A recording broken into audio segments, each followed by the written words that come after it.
Salam pemirsa. Baru-baru ini, di bawah pemerintahan totaliter PKC, orang-orang berjuang untuk memenuhi kebutuhan dan orang-orang Cina memilih untuk melarikan diri satu demi satu. Tang Paiqiao, seorang pejuang hak asasi manusia yang tinggal di Amerika Serikat, baru-baru ini menerima wawancara dengan stasiun ini, mengatakan bahwa karena intoleransi PKC, semakin banyak orang Cina yang mengambil resiko pergi ke Amerika yang bebas. Tang Paiqiao, seorang pejuang hak asasi manusia di Amerika Serikat dan penyintas 4 Juni, datang ke New York dari Florida beberapa hari yang lalu untuk bertemu dengan orang Cina yang baru-baru ini melarikan diri ke Amerika Serikat dan berbagi pengalaman mereka dengan wartawan. Tang Paiqiao, orang biasa, selama mereka dapat bertahan hidup di pedesaan, bahkan dengan susah payah, mereka mungkin tidak dapat mengambil keputusan. Ada sebuah keluarga, ibu berusia lebih dari 80 tahun, pasangan, dan seorang anak. Ada juga seorang ibu berambut putih, berusia lebih dari 80 tahun, dan dia masih mengikuti keluarga ini untuk melarikan diri. Apa alasannya? Ada dua. Pertama, karena lingkungan hidup di Cina terlalu buruk, dan yang lainnya adalah bahwa mereka ingin menyimpang darinya. Tekad dan ketekunan semacam ini untuk melepaskan diri dari cengkeraman PKC. Dia menambahkan bahwa orang Cina melakukan perjalanan melintasi pegunungan dan sungai untuk menyusup ke Amerika Serikat harus melewati lebih dari 10 negara yang sering berlangsung selama sebulan dan banyak kesulitan yang dihadapi. Tang Paiqiao, bulan lalu ada 8.000 orang Cina.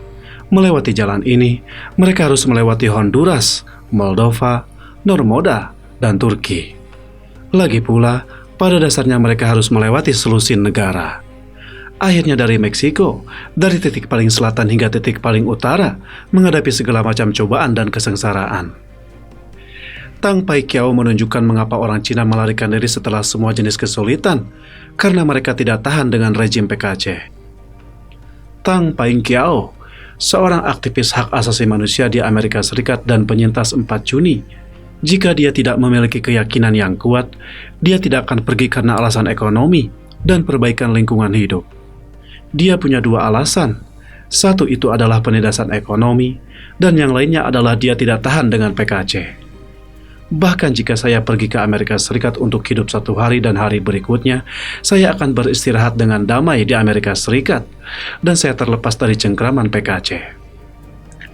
Tang Paiqiao juga menunjukkan bahwa jumlah orang Cina yang melarikan diri dari PKC meningkat secara eksponensial. Tang Paiqiao, kelipatan ini sangat kuat.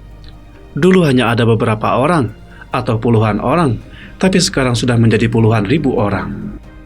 Jika angka ini digunakan, mungkin bulan depan bisa 100.000 orang. Lalu, dan ini tak terbendung karena semakin banyak contoh sukses.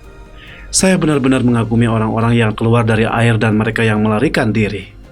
Ke Amerika Selatan, beberapa orang, misalnya melalui Meksiko, murni demi kehidupan, datang ke Amerika Serikat tidak sama. Sebagian besar dari orang-orang ini membenci Partai Komunis, karena bagaimanapun juga, terlalu sulit untuk melewati tembok dibandingkan dengan Meksiko. Dulu, penyeludupan di Pucian jauh lebih sulit. Cukup sekian dulu, terima kasih atas perhatiannya.